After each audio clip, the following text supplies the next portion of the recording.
And welcome everyone to our Agile Austin Leaders Special Interest Group, our April 7th, 2023 edition. And folks, thanks for being here. We are part of the larger Agile Austin umbrella. As you can tell, we connect, we collaborate, we grow, all things Agile. And if I may take a second to introduce myself, I am Max Ekesi. I've been in Austin for 20 plus years. I actually am the co-founder and the facilitator of this Leader SIG. It started back in 2010. We've got some people that were even attending then, like Ned was attending then. If anybody else was attending 12 years back, raise your hand, okay? You know, it doesn't expose our age too much. It's just 12 years. It's 12 years. Like we started off when we're like 20 something, right? Yeah. So, I'm the Agile Austin president. I also have a day job, 9-to-5 job as IT senior manager at PayPal. And what we do here is that we meet every first Friday of the month. And it's about sharing best practices around leading Agile transformations. That's why it's the Leaders SIG. We have one speaker every time, a guest speaker, and we talk about things that can help in an Agile transformation. We want to share, we want to learn, we want to grow. I think that the interesting thing is that when you've been doing it for over a decade, you see a trend. The trend, as I always share with people, at the very start, we were talking about teach people Scrum, teach people some common practices around breaking down work into stories, story point estimation. We're doing all this stuff. But now, fast forward to the last few years, Agile has gone so mainstream that so many of those things are known. Now we've started talking about other foundational stuff for Agile transformations, like psychological safety, empowering teams and individual, and all of these things that we have acknowledged you need in place for an Agile mindset and culture to really succeed. So it's been incredible to see like the journey in the 12 years. Members and sponsors, folks, if you're interested to hear about being an Agile Austin member, the best thing is go to agileaustin.org. Our site is phenomenal. It has all the information. Same things for the sponsors. We have really cool sponsors. Shout out to our sponsors. And I actually want to put some links in the chat of our sponsors. These are the business sponsors we have. If you want to learn more about them, I always encourage people, go to their links. If you're interested in also sponsoring, we have opportunities for Agile Austin sponsorship, and also we always have a Keep Austin Agile conference, right? More information coming out on that as it's usually in November. I'm going to add a few more links in the chat about the next few slides, but I tell people every time, sign up on our meetup, subscribe so that you will always get the announcements of our meetups. We have Sid here, she facilitates the coaching SIG. Ned, which we see here, does the book club. There you go with the background of Austin there. I do the Leader SIG. We have the Lean Kanban and Scrum Master. Some SIGs don't meet up every month, but on average, we'll have around 5 to 7 meetups, right, per month. Free. We do the recording of all the information and we put it on our Agile Austin YouTube channel, which is awesome to subscribe to that too. Again, it's just great to have an organization that now we've got people that join from all over the world and participate thanks to our virtual presence.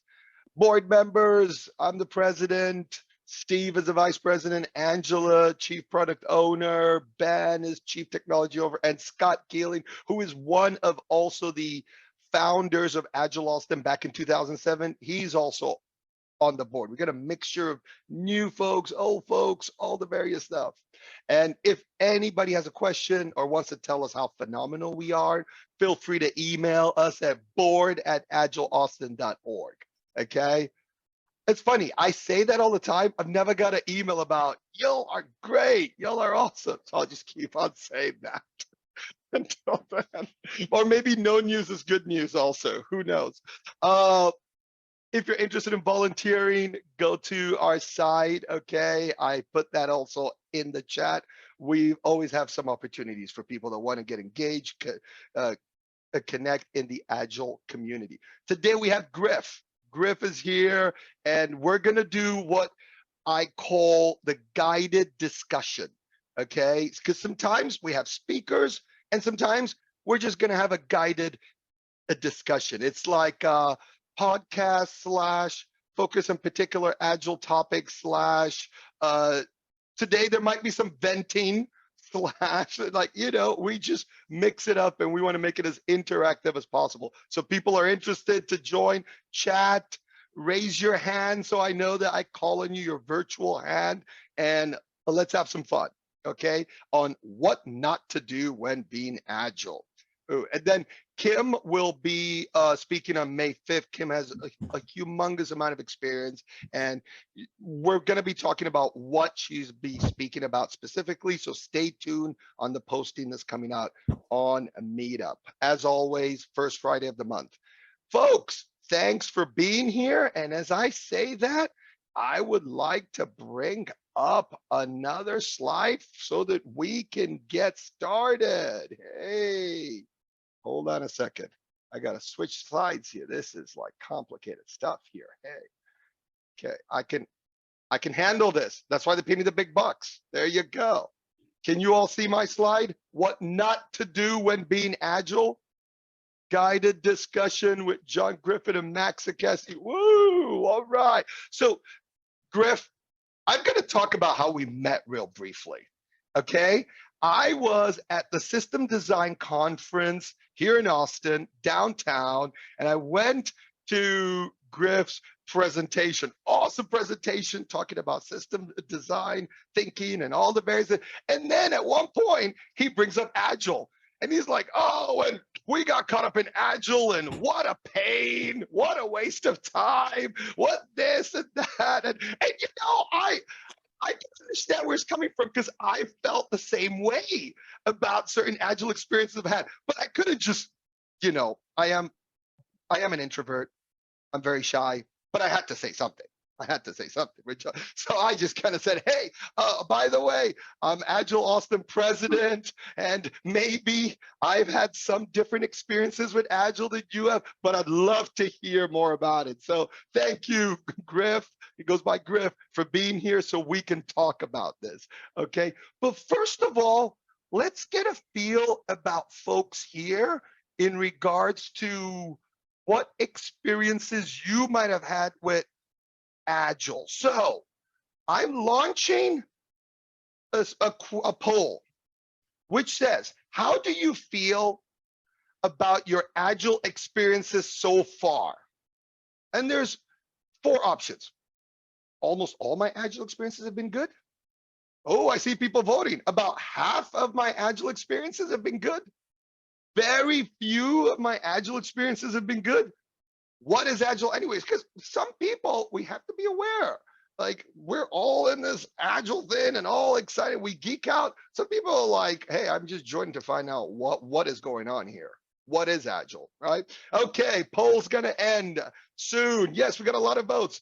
5, 4, 3, 2, 1. And folks, as I suspected, the majority is about half of us, okay? Well, 52% say about half of my Agile experiences have been good. Like, that's about half of us. So that's like 50-50 is like, I'm there. And some people have had very good experiences. That's awesome to hear, 33%.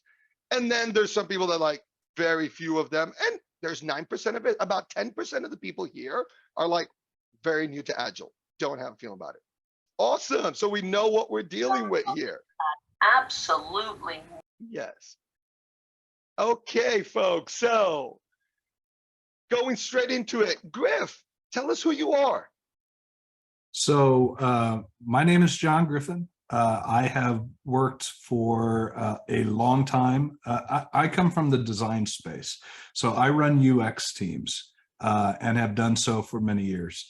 I was a webmaster back in the day. I did my first website in 1993, and by 1995, that's all I did was websites. Back then we were called webmasters, and we kind of did everything ourselves. It was before this field blew up, and you got, 13 to 27 different, kind of unique roles that you had to fill. It was me. I was running around, running servers and doing the back end code, the design, the marketing, content writing, and everything in between. I spent 12 years at USAA, and you'll see there, I have a lot of different types of hats that I've worn through the years. I've been a UXer. I've been a product owner, a DPO. I was actually a DPO in the early days of when USAA was implementing Agile for the first time. I've been a digital product manager, and then I was a design director for the last couple of years that I was there. I left USAA several years ago and went to a bank called First Citizens, which you guys may have heard of them. They just acquired Silicon Valley Bank. And so I helped them build their website and really build their design practice. Before I got there, they had never had a design practice in-house. And so did that for a few years. And then about a year and a half ago, I moved over to Blue Cross of North Carolina, where I lead the experience design team. So I come at Agile from the point of view of the UXers on the team, the designers, the content authors, the UX writers. So it's kind of a unique point of view, I think, for someone to come in and talk not just about how running Agile works, but how the consumers of Agile and the other people on the team experience it. So it's really, leave it to me to do a talk called "Losing My Religion" about how I had lost faith in Agile, and that I think almost all Agile that I experience now is dark Agile. And Jeff, I really appreciated that term. I'm going to steal it from you. And so I did this talk in Austin where I was just, hey, I'm going to shit on Agile for a little bit. And literally the guy that runs Agile Austin is standing in the back of the room listening. I loved it. I loved it. So, yeah. And so, and Logan, I see a question in the chat. A DPO, how it was implemented at USAA, a DPO was a digital product owner. And that was the person within the Agile process at that time that was kind of responsible for signing off on the dotted line for each of the requirements as a project was coming through. Awesome, awesome. Dark Agile, whoa. Me being the optimist, glasses half full. I even have a tough time having to use that, but I totally understand it. And sometimes we just have to call things out. And I feel that it's great to be here because we're not going to take ourselves too seriously and we're going to talk about stuff. And so quickly on me, Max Ekesi, I've lived in Austin since 2001. I've grown with the city. I've grown with this huge tech hub that we have here. I've grown with Agile Austin that I've been a part of for 12 years. And I've been on the board for a few years. And presently at PayPal as a senior manager, but as you can tell, I've worked at all of these companies in Austin. And at the bottom left, I speak at a lot of whether it be conferences, meetups from, even outside of the Agile community and the PMI space and everything. It's incredible how things have gone so mainstream that now everybody uses the term Agile. And this is where sometimes we get confused, right? Because I have a certain perception of it and I meet somebody else and I'm like, wait, hold on a second. Are we talking the same language here, right? Are we there's a disconnect, but it's good that we realize that there are some of these gaps and disconnects and we connect it, right? And I mainly show the companies that I've been at to say that I have always worked at large enterprises. I would be lost at a startup. I would be, not aware of what to do. I can do 2-3 jobs in the same time and get things done in one day. It'd be crazy, right? I wanna fight the massive organization, the bureaucracy, the politics. I just want to be always in there and continuously improving on something. And 2007 was when I got exposed to Agile, and I was thrown in as a Scrum Master. I didn't know what was going on and everything, and it was a life-changing thing for me, right? And with all the painfulness surrounded by it, for me to be able to do work in a very incremental feedback loops continuously to make sure that you're delivering value and doing it in like an iterative way has been such a rewarding thing. I've done that in a lot of other things I've done outside of work and my personal life approaches to things. And that's why I'm pretty passionate about it, right? And always thinking, how can it be done in a better way? So topics, I don't know if we have questions yet and everything, but let's jump into the first one. Okay, what not to do when being agile. So Griff, like I just have to share all the frameworks to start with, right? Because it's not just that there are a lot of frameworks and a lot of certifications, and I'm not a hater on certifications or frameworks. I just like to put the disclosure statement out there. I'm not a hater, but every time that we have to improve something or get something going and whatnot, people jump in with, well, why don't we do SAFe? And why don't we do this? And why don't we do that? And I'm like, I immediately get confused. I'm thinking, wait, why don't we identify a problem that we want to solve? Why don't we understand who our customer is very well? Why don't we just go through some of the basics and everything? And I could go on and on, but I want to give you a chance to just share, like, what experiences have you felt that you're like, oh, let's not do this. Let's Absolutely. not do this. So it's great that you start frameworks, right? Because I want to take us back to the original Agile Manifesto. So when we think about the original manifesto, there's some guys that build software. They're lost because the business is off doing their thing. They get a runner that comes in and says, hey, we need this and this and this and this and this. And then a project manager starts hitting them with a stick to get it done. And they said, there's got to be a better way to do it than this. And in that original manifesto, really what I hear them saying is, don't get distracted by bullcrap. Don't get distracted by all of these other things. To be truly agile, figure out what problems you're trying to solve, who you're trying to solve them for, understand those people, work directly with the business to understand those people, iterate, move fast, launch it when you feel like it's valuable enough that somebody could use it, and then iterate on it, right? I think that, like with everything, that is a great thing to aspire to.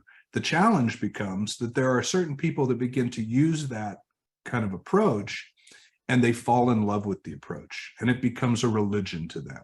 And that's where I really have a problem with Agile, is when it becomes religious, when it becomes people want to do things to serve the process instead of serving the people or instead of solving the problems.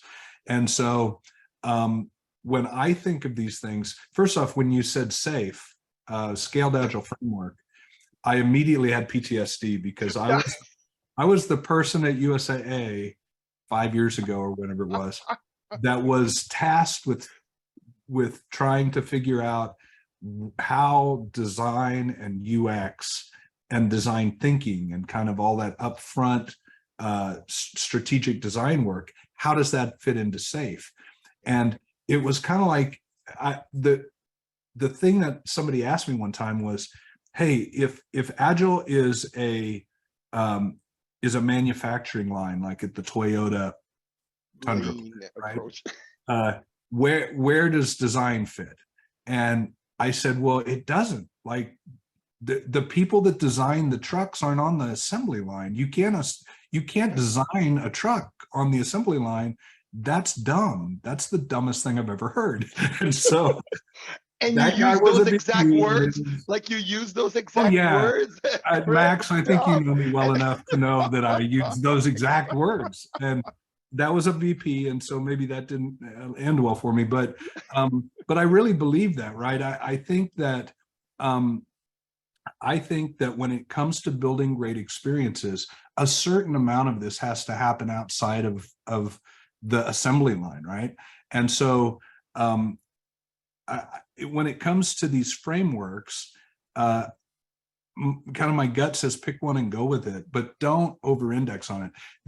When they switched from normal Agile to scaled Agile at USAA, they had to hire like 8 more people to be involved with every project. And I'm like, how is that Agile that you're adding that much more process and that many more people? And a lot of those people didn't actually deliver anything. This is my other challenge with Agile, is that a lot of times that Agile is really, if you go back to that manifesto, they got rid of all the project managers. They got rid of all of the people that managed the process. And they said, we're going to have developers working with business people. And I think that that's the best way to do Agile, is when the people on the team have deliverables. It bugs me when one person's deliverable is just to hit other people with a stick and ask them, when are you going to be done with this, right? That really crushes a team, especially design teams. Design teams are a little different than dev teams in the sense that, for people to be creative, they need a certain amount of autonomy, and they need some space, and then to be curious, right? And a lot of times in the Agile process, that gets beaten out of people, and the designers that end up staying in that process are the ones who aren't curious. So, and Griff, like, if I may just chime in very, very quickly, and then I'll let Ned chime in too, because he says he loves the stuff you're saying. We'll like to give you a chance to say what exactly you love. But hold on, Ned, let me just say real quick. There's that part where you said they got together, the people that wanted to, improve things, and say, we want the developers to speak very closely with the business folks or the stakeholders or whomever that is. And so you don't need project managers. But Griff, may I just chime in there with saying, maybe you don't need someone doing a role of a project manager, but you might still need someone that facilitates all the discussions and to come together, because the developers are there like coding. Well, someone has to bring the right people into the room. Somebody has to say, wait, hold on, we're doing work that is going to impact these 4 business channels. So then maybe we should bring someone in from all 4 of them. And I've got to do that to do, there are other roles and activities that have to be done besides coding, and maybe people could help out to facilitate. Again, the goal is bring the people that are doing the work and the people that are asking for the work as close to each other as possible. And I've got the next thing is organizational structure. But I think that maybe not bringing these traditional roles into it and forcing them in, that is where the pain point happened, because then all of a sudden we end up with a business analyst and a project manager and a SPC, safe. And then again, I am not a safe hater. Don't make me sound like a safe hater, Griff. I've been accused of it, and I am not a safe hater. I am not a framework hater, because I think that you can, as you said, you can pick one and go with it, but then you just customize it to how best you need it, right? You don't just follow it like a religion, like a book with 10 instructions. You don't do that. Absolutely. And the thing that I'll say is, I absolutely agree that you need somebody to keep you honest, that you need to have someone to keep the team together and moving in the right direction. Where I think that my experience with a lot of project managers in the Agile space is that I can already tell you what they're going to say before they show up to the meeting. Right? What's the question they're going to ask? Ned, are we on track? Somebody chime in. What's the $1 million question? Everybody knows it. When are you going to be done? When are you going to be done? And I'm like, okay, like, we get it. We want to be done. But I think that there's diminishing value at a certain point. I love it when project managers take on a role within the team that is beyond that. Let me put it that way. Exactly. I love when project managers are partner. I love when they shield the team from unrealistic expectations, but at the same time are still welcoming of change. That's another thing that when you look back at the original Agile Manifesto, I just feel like over the years, like any good religion, we've cherry picked some commandments, right? Like the original rules or the commandments of Agile were to increase speed, improve quality, and be welcoming of change. And then through the years, we were like, everybody worships at the altar of increased speed, and improved quality goes away, right? Like, well, we'll do quality if we can, but I mean, we got to hit the headline. Yeah. And being welcoming of change goes straight out the window. Like Yeah. I in the last 3 years, I don't think I've worked with an Agile team that's truly welcoming of change. Like anytime we come They're back like, and we say, hey, you know, like this real story, we're building a website right now. We're about to relaunch it this summer in AEM.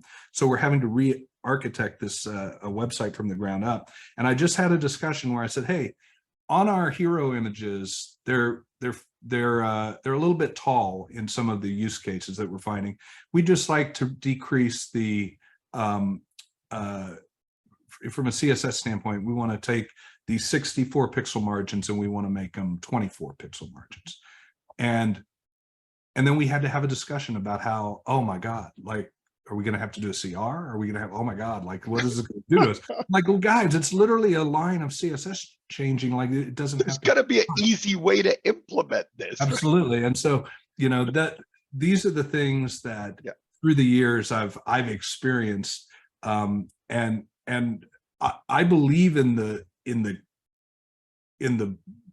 real promise of Agile and being Agile in the sense of the verb, as opposed to the name that we've assigned to this process. But you know, in my experience, very few teams actually operate in an Agile way while they do Agile. While they do, the mindset. Absolutely. Ned, I said we're going to come back to you. Your feedback. Everything Griff has said since you started inviting him to say more has, again, I agree with just about everything he said. The iron triangle of Agile, if you will, I'm going to give you a new iron triangle. There's the people doing the work, there's the people consuming the work, and there's management. And when people say, what are managers supposed to do in an Agile environment? I say, set direction, set the vision, talk about the vision all the time, and make the vision something people can believe in, give them purpose. And your other job is to clear brush. Anything else you do is just in the way. And the flip side of that, again, what are the other two roles? The other two roles are producer and consumer, and they need to work together as closely as possible. Anything that gets in the way of that conversation needs to be jettisoned as part of whatever process you've adopted. And to respond to Griff directly, I mean, I think that there's a natural human tendency on part of managers and developers. And here's where the iron triangle breaks down. Managers want to know when it's going to be done. Developers want, just tell me the rules, tell me what I have to do, and then get out of my way. I don't want to take the time to understand this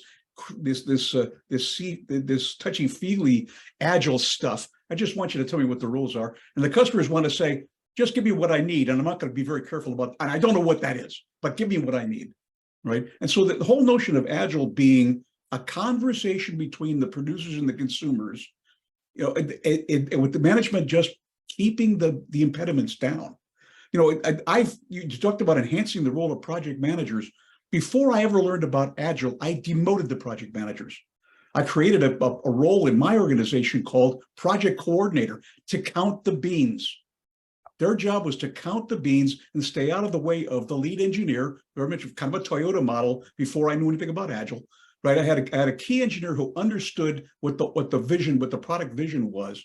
And they had an assistant sitting at their elbow that counted the beans and kept them understanding, so they knew where they were. They had a status role. But that's what all the management, all the so-called project management stuff. Just count the beans. Just tell me where I am, so I know where to go put my effort.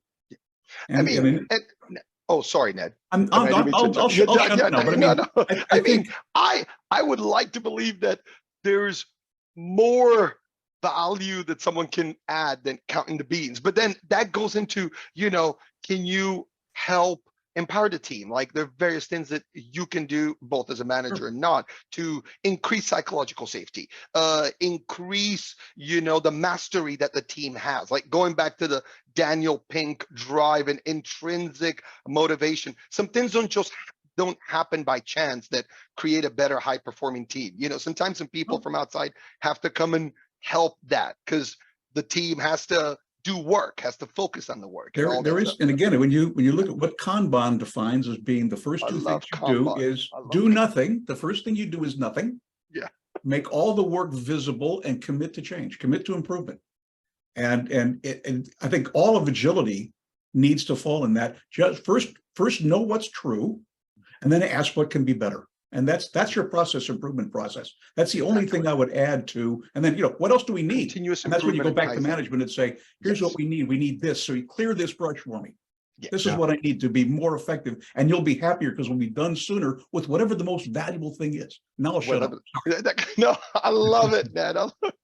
I know we got 2 more topics, but I just want to make sure, Griff, do you have anything else to add? Does someone I just want to question? I just want to foot stomp what Ned said. The role of leadership in these, the role of management in Agile, it's really important. One of the reasons I think it goes sideways so often is management wants the certainty and the surety and the schedulability and the I promise I'm going to get it done or I'm going to get fired of waterfall, but they want it in Agile. And that's so more than half of the projects I've ever done are Wagile projects, or they're, Agile fall or whatever. I'm sure that you guys have some cool names for it too, but basically it's crappy Agile, right? We call it Scrum Fall. And it's Scrum Fall, right? And we speak to it with derision. Yeah, exactly. And it happens a lot. It actually happens a lot, almost all the time for me that I'm experiencing that, right? All the time. Scrum butt, that's awesome. It's got a Scrum butt and everything. Awesome. So I don't know if there was a question in there. If someone had a question on the chat, wants to raise their hands, blah, blah, blah. I don't think so. So let's just go on right now. Again, we're flowing. It doesn't matter how much time we spend on each topic. If someone has another topic they want to chime in on chat, feel free. This kind of is connected to some things that we've talked about, organizational structure. And let me say something that was very interesting about this. There's once we had a presenter, and this presenter had been around for 50 years doing work, right? So really around for a long time. And he said in the early 80s, when, IT was becoming more and more thin, right? Because it's not as if IT and technology and everything has been around forever, okay? It started to become a really big thing in some places with IBM and all these. And he said in the 80s, as a developer, and sort of the cards and whatever things that they used back then, he said, I worked directly. He worked in a bank. He worked directly with the bankers. Directly, tell me what you need. I will put it into the system. I'll make this software work better. Hold on. How about this? And the banker would be there in the same room, right? Taking a look at things and that. And then he said, and then all of a sudden, these organizations started to pop up. And then all of a sudden, there was the project management office, and there was the business analyst, and there were all these other people that before me and the banker were hanging out in the same room, and we were just doing things and talking. And now I have to talk to someone that has to talk to someone that has to talk to someone that talks to the banker. And that is just one example of organizational structures. This is self-inflicted. This is maybe why small startup companies where everybody is talking to each other just move really fast. And then all of a sudden things slow down and your organizational structure gets in the way. What should we learn not to do when trying to be agile? And we've talked a little bit about it, but are there more experiences about this, about organizational structure? Okay. Yeah, well, one thing that I will say, and so, I come at it from a UX lens. I worked as a UX designer for many years on Agile teams, and now I manage other designers that are in that space. The thing that I can tell you is one of the worst things we ever did to the quality of products and to the quality of life of the designers on our teams is we put one designer on a team and we said, you're the UX resource on this team, good luck. And then we didn't let him talk to other designers. And anytime he tried, people were like, what are you doing? Like, we got to have a turnover here. Come on, we're doing this thing. Stay with your team, only talk to your team. Absolutely, right? And so I think from my standpoint, I'm very agnostic about organizational structure. They're all sort of crappy in different, ways, but pick one and go with it, but let people collaborate. Let people be curious. And I come at it from a design lens, and I see how curious designers are. But I'm sure that whoever made that comment is right. I'm sure developers are that same way, right? Like, let's let people be curious. Instead of deciding this is the one way that we're going to solve this problem, consider there's never one way to solve a problem. You have to build in some time. And a lot of times your organizational structure will either fight you on that or make that more possible. So from my standpoint, that's the biggest thing about organizational structure to me is, yes, we want embedded teams that work really closely together, but you also have the need for people to kind of exist in a practice structure as well. Yes. So to zoom back out and to say, okay, here's a way that I can take what I'm doing on my team and get peer input into it. Design critique is one of the most important things that you can do to create great projects. And most Agile teams don't have any time built in for design critique. So that's one of the things that I do as I'm working with Agile teams is the very first thing I do is I say, look, my guys probably aren't going to come to every one of your stand-ups. It'll be okay. We'll be there when you need us.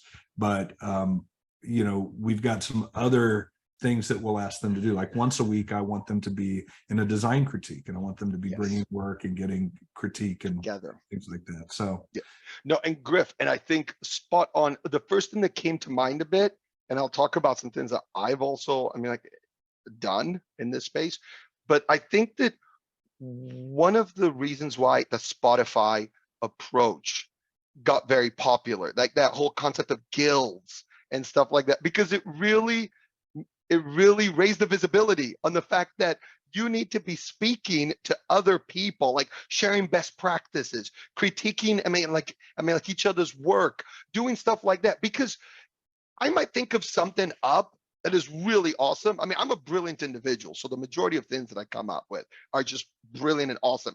But sometimes I say it out loud and I'm saying it to someone, I'm like, oh my goodness, this doesn't make sense.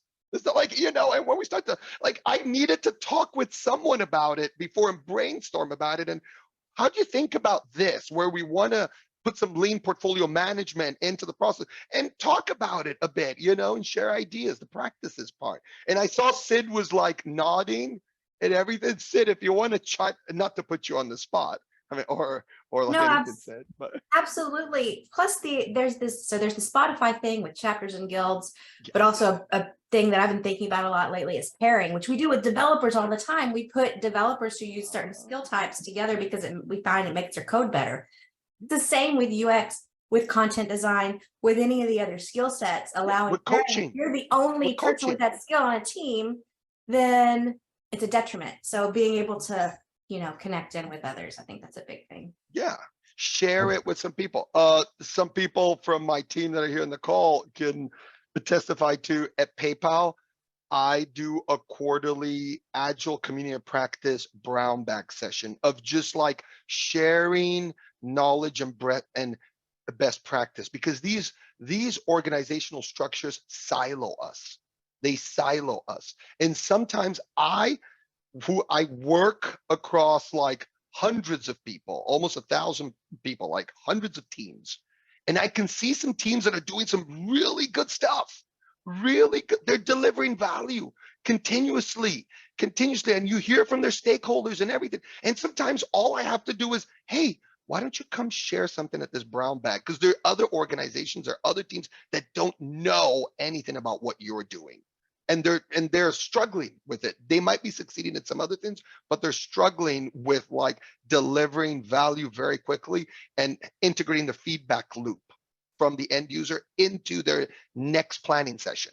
Like they just struggle for some reason, but you have it down. So that is where, like, you know, you're going to go across the organization, the structures, and just like let people. And once you start doing it, it organically happens. It organic, because people are connected and people are sharing ideas. And for knowledge, employees and workers, it's very important.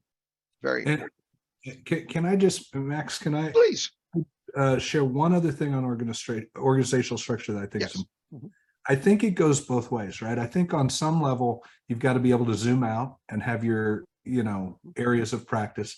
But then on the other, in the other direction, you have to also have a shared understanding of ownership of the products that we build, right? So I've been in, as a UX designer, some of the teams I liked working on the least were the ones where development thought they owned the product. And, oh yeah, by the way, we have our UX guys and we'll deal with you, you know, blah, blah, blah. Part of that to me is not addressing them as separate things in the work that the team does. So let me give you a great example. Please, example. When I started at Blue Cross, there were two kind of lists that were maintained. Technical debt, right? We all know about technical debt. And then there was another list that was called experience debt. And I raised my hand early on and I said, hey guys, I see one list here. This is debt, right? Don't call it technical debt and experience debt. It's just, it's debt, right? When you combine those two lists and actually prioritize the work, then we actually get to some UX stuff. But if you don't do that, what happens is that all the technical debt gets resolved on an ongoing basis. It's slow, but it happens. And the debt to the experience itself, the design debt, the UX debt, just always takes you know, a lower priority. And so this idea of as we come to the focal point of delivering experiences, all of our, you know, yes, we have our backgrounds, our methodologies, and our practice areas, but as we come together, the Agile team should have one thing, and it shouldn't differentiate between development versus product versus content versus design versus, you know, all of these different practice areas that have to come together. Great experiences are great all the way through. You need great design and great code and great QA processes and great content. So that's the other thing when it comes to organizational structure is whatever happens above that, what, you know, fine. But like when we get to the tip of the spear, let's combine it. Let's combine it and prioritize it. I can't say enough how important prioritization is from a portfolio roadmap, mid-portfolio from the team. Like, it's incredible. I'm like, don't give us 100 things to do. Prioritize it before you give it. I know you want to have a roadmap for 3 years, but prioritize the first 2 or 3 things we gotta do. And that's the other thing. It's like I've been in so many meetings where I'm like, hey, we're going to talk about our 3-year roadmap, and I look at it and I go, I thought this was an Agile team. Like, Agile is not a 3-year roadmap. I don't know what's going to happen next quarter if I'm properly doing Agile, right? It's incredible. I mean, I barely have a vision, a North Star, but when you want to like actually say, oh, we'll probably be aiming to get this done in Q3 of next year. Stop. Okay, so let me throw this out. No, but we got other stuff to okay. I'll just say one. I'll say real quick. I think one of the challenges that you have in this space is that, again, going back to, if there are people who are wired to check boxes, which a lot of project managers are wired to check boxes, they just want to check boxes. It doesn't really, they don't really care if what you built was great or just okay. It got built, right? Yes. And so I think that's why, and I'm having this problem on one of my platforms right now, is why do we have 48 things on the roadmap? We can do 4 things well. What 4 do you want to do well? Bingo. Oh, that was a bit of a segue to our last and final topic of today. It feels as if we just planned this out so well, right? I mean, spent days in getting this coordinated and done. So I would like to end with what not to do when being agile. How do you know you are being agile? How to measure it? Because I have only one way to measure it. Should I start? Griff, I'll start. Yeah, please. Yeah. I only have one way to measure it, is measure the value that you're delivering. Okay, which means all that stuff you're talking about, checkbox. Did you get it done? Did you deliver? I am gradually raising the visibility always around me that it is not enough to deliver. It is not enough. Okay, like a lot of people think I hit the date, I'm good. I'm like, no, it is not enough, because you get that out the door, you hit the date, did it deliver value? And sometimes our dev teams, okay, are guilty of just completing the story, I'm done. Deploy to production, I'm done. I'm like, hold on a second. We have so many monitoring tools now. I mean, if you said that 15 years ago, maybe I'd be like, okay, you did your job, you're cool. There's so many monitoring tools. You can actually see how many clicks your software gets. You can see, is the end user like doing the full end-to-end transaction, or are there still an attrition rate at click number 3? And somehow you have 10 clicks. Why don't you have only 3 clicks on your on that end user experience? So measuring the value is where I think we measure how our agile mindset process is improving and everything. Because if we do things the right way, agile, not the wrong way, but the right way, you will better understand your end user, your customer, the value you have to add, and you will get better at measuring the value. And I'll just conclude on this is I'm always asking, but not receiving. I'm asking from whether it be product, PMO, anybody, like come back to us one day and tell us, hey, because of that work that you folks did, this is how it moved the needle with the customer experience. This is what happened. Let's not just get done with stuff and then it goes into a black hole and we're on to the next thing. And we're on to the next thing. Sometimes show up, give like an all hands presentation, go into real software or show charts of graph. Tell me how the work that our agile teams are doing is adding value. Because sometimes it's very hard for people that are coding all the time, that are getting stories all that, to actually connect with the value they add, and they don't take an effort to look into it. I'm stopping now. Max, I'm back to my original statement. If the customers aren't talking to the developers, you're missing the entire boat. Yeah. You They just would asked know them much to tell more. us how they're doing. You're supposed to do that at the end of every sprint or at every project review, whatever your methodology is. You're supposed to be talking to the customers all the fracking time. 100%. We're gonna get to that, Ned. We're gonna get to 100%. that. So One day. the things that I would say is, first off, I agree 1,000% with Ned. The thing that I've often raised is when we talk about demos in Agile, demos are supposed to be customer demos. Yes. We've turned them into only being executive demos because we're doing executive-centered design. 90% of us on this call today are doing executive-centered design. And it's what did the executives say they wanted? And now it's performance theater, Sid. That's exactly right. And so I think that here's how there's a difference between outcomes and KPIs. KPIs are these near-term things that we can look at to say, hey, do we think we're driving in the right direction? It eventually, Max, I agree with you, comes down to outcomes, value delivery, but in terms of outcomes. Like we said that we were going to build this product because we wanted more people to go to a doctor. That's a thing that we have in our, right? So like we want to build this feature in the customer portal so that more people choose a primary care physician and actually go to their wellness visits once a year. Did we do that? That's the ultimate way that you should measure that. Now, the nearer term things that I would say, how do you know if you're being agile? What have you stopped recently because of new information? If you don't stop something because of new information, you're not being agile. What has popped up that you said, oh crap, like the world has changed around us. AI is now a thing. How many projects have we stopped with the fact that, like I think that half of what I'm building right now should just stop, Exactly. because it's not going to be needed by the time we can launch it, because there's this really amazing new technology that we should be exploring now. That let's pivot. If you don't pivot, you're not being agile. The other thing is, are your leaders uncomfortable? And are your leaders constantly wringing their hands about like, oh, when am I going to get this? Agile doesn't give you a date. It doesn't say, oh, for sure we're going to deliver this thing that you're asking us to deliver on this date. What we say is, that's what we're targeting. We're doing iterations, and we're gonna deliver value every time. So and you give us feedback every time. Exactly. We might get to a point that what we deliver halfway through in a demo can actually meet the majority of your needs, and you go with that.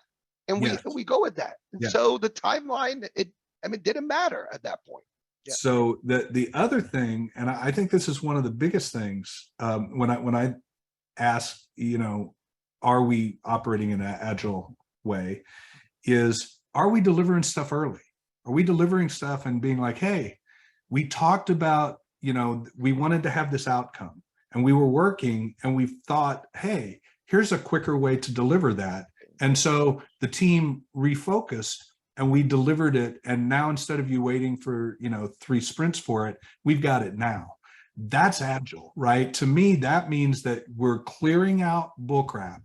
We're not being obsessed with process. I love Basecamp's theology around this.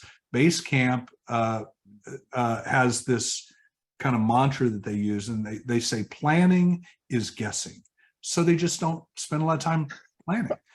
They don't have planners. They don't have people that sit around, obsessing over roadmaps and moving things around in Agile Accelerator or whatever. Yes. What they do is they just build stuff all the time, and they surprise their executives by getting things done quicker than they were even asked to do.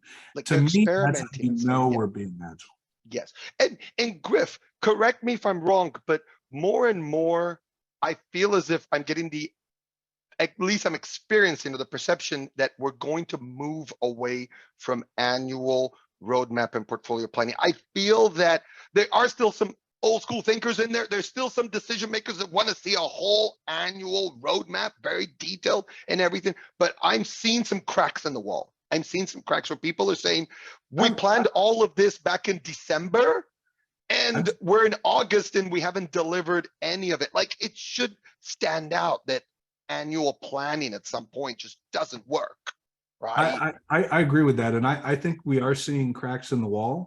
We're seeing more towards going to like quarterly things. Quarterly, yes. I don't think the quarterly things are any better than the annuals. No, they are. Wait, hold on, Griff. I think they're actually. Hold on. I think they're actually worse. I think they're actually worse because you got to do it 4 times a year instead of once. No, but you can't spend as much time planning. The understanding should be, if you only plan for people to plan for you, they're going to spend all of their time planning. Yeah, because that's their job. That's their job. Don't hire. Oh, Chris. Yeah. I'm sorry, I can't be making friends here. I know that. I apologize. This has been, with 6 minutes left. Oh my goodness, I'd love to go into all the questions and have people more share, but the fun has to end at some point. We can't just, get back to our lives of like, oh my goodness, I thought I saw cracks, but I don't see them anymore in the annual, like in the planning. So, in conclusion, why don't we just close up with a bit of, in conclusion, I'll go first, Griff, and then you go after me. Absolutely. Right? I think, first of all, in conclusion, thank you, Griff, for being here. Okay, it's been awesome. Clapping, all the various things. I feel that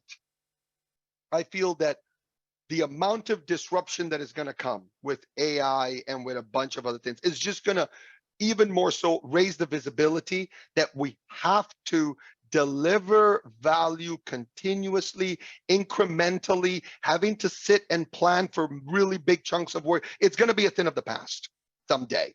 I feel that it's been slow to get there because there are a lot of people that at various hierarchy positions that's their job, right? That's their job about doing a lot of big upfront planning, big processes, organizational stuff. I think that there's going to be a lot of disruption that is coming, and an agile mindset will really help people cope with the disruption, change, evolve at a faster pace. So I feel that, it's great for people that truly have the agile mindset, but have to stay true to the core and just keep on adapting and focusing a lot more so than now on customer-centric value. Customer-centric value, your outcomes, your value, and sometimes you might not even know who your customer is or your end user. Well, you've got to try to learn that. You got to try to focus on delivering that value. So I see a bright future with the correct agile mindset, which is very customer-centric value, and that's it. A lot of other stuff you just have to put to the side, right? But that's a hard thing to do sometimes in organizations. Griff? I think I've said my piece. I'm just going to say thank you for inviting me. I think it's very fortuitous that I dropped F-bombs all over Agile right in front of you and got to come in and talk with you guys. So I appreciate the invite, and I'm also hopeful. I'm not hopeful in the process. I'm hopeful in the people that care to build great products. And I will. I'll charge the gates of hell with those people anytime. Excellent, excellent. And I feel from the people that attended that a lot of people were really feeling what you were saying, Griff. A lot of people that are long-time Agile Austin member and the Agilists with us here were really feeling so I think it's key that from time to time we just hear an outsider's perspective and just go at it. And that was awesome. So thank you, Griff, for showing up, okay, and having to do that. Folks, we start on time, we end on time.